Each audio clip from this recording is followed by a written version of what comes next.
Rahasia ini besar.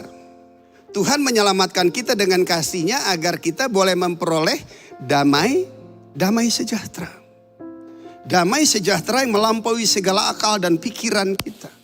Damai sejahtera yang akan pernah mungkin bisa kita dapatkan dari segala sesuatu yang ada di dalam dunia ini. Segala sesuatu yang ada di dalam dunia, bahkan pencapaian-pencapaian yang bisa kita capai, itu tidak akan pernah mampu memberikan damai sejahtera yang sesungguhnya yang kita perlukan.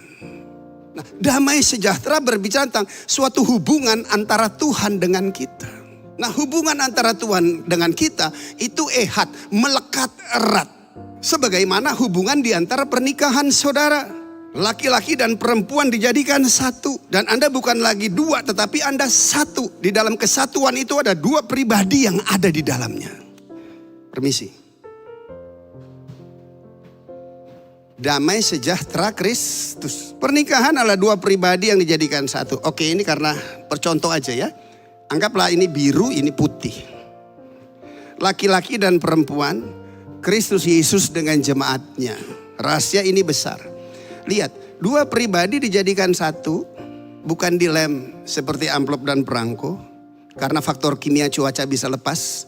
Oleh sebab itu ada museum filateli. Penyatuan itu tidak seperti itu. Lihat, setelah disatukan, langsung lihat, dia menyempurnakannya. Dalam pernikahan ya, ada 3 fase ya. Pertama fase bulan madu. Kedua fase konflik. Ketiga fase pendewasaan.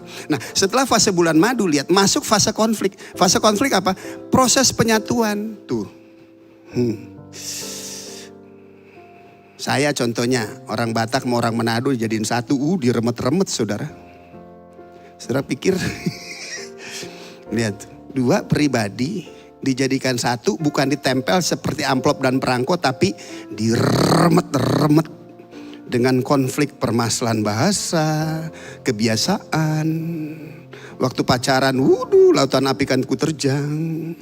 Waktu pacaran makan steak, potongnya halus-halus, baru ditusuk pakai garpu kecil-kecil, dimasukin ke mulut, nggak terbuka mulutnya. Begitu sudah menikah lama kali, masuk, sering. Kelihatan semua di sini. Dulu rasanya nikah dengan pendeta, ada malaikat kanan kirinya. Begitu udah di rumah, kadang-kadang ada error-errornya juga tuh pendeta. Coba lihat. Itu diremet saudara. Sehingga akhirnya nggak ada lagi bentuk si Jeki di dalamnya. Nggak ada lagi bentuk uli si Tompul di dalamnya. Yang ada adalah satu kesatuan yang utuh. Anda bukan lagi dua, tapi Anda satu. Jangan gak setia dengan istri masa mudamu. Kok diem? 1, 2, 3 amin. Yang belakang. Jangan tidak setia dengan istri masamu. Termasuk buka cabang juga gak boleh. Amin. Bablasan semuanya. Apa yang dipersatukan Tuhan tidak boleh dipisahkan oleh manusia. Sebab rahasia ini besar. Penyatuan pernikahan itu sama dengan penyatuan antara Tuhan dengan kita. Amin. Tuhan ada di dalam kita, kita ada di dalam Tuhan. Hidup kita benar karena ada pembenaran Tuhan dalam hidup kita. Hidup kita boleh memperoleh anugerah damai sejahtera karena ada Tuhan di dalam kita.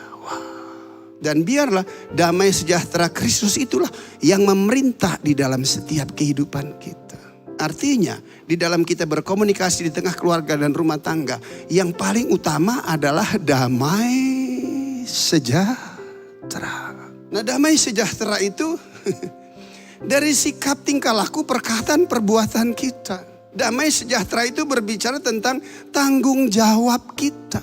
Tanggung jawab bukan hanya sekedar diberikan kepada satu belah pihak. Tanggung jawab harus menjadi bagian kita secara bersama sehingga bisa menghasilkan damai sejahtera. Seringkali orang berkata, Jack sabar sedikit dong dengan istri. Uli sabar sedikit dong dengan suami. Kenapa harus menuntut kesabaran salah satu pihak? Rubah dong kitanya. Selalu minta orang berbuat tetapi kita tidak mau merubah sih. Harus itu menjadi bagian bersama. tidak boleh membebankan kepada satu bagian. Damai sejahtera kalau cuma satu, ya ilah, kasihan. Yang satu hanya dia yang dibebankan untuk menjaga damai sejahtera. Dan damai sejahtera itu dia termaterai di dalam setiap kehidupan kita sebagai anak-anak Tuhan. Amin. Namun damai sejahtera itu hendaklah menjadi tanggung jawab kita bersama. Oleh sebab itu mengutamakan, menghasilkan damai sejahtera.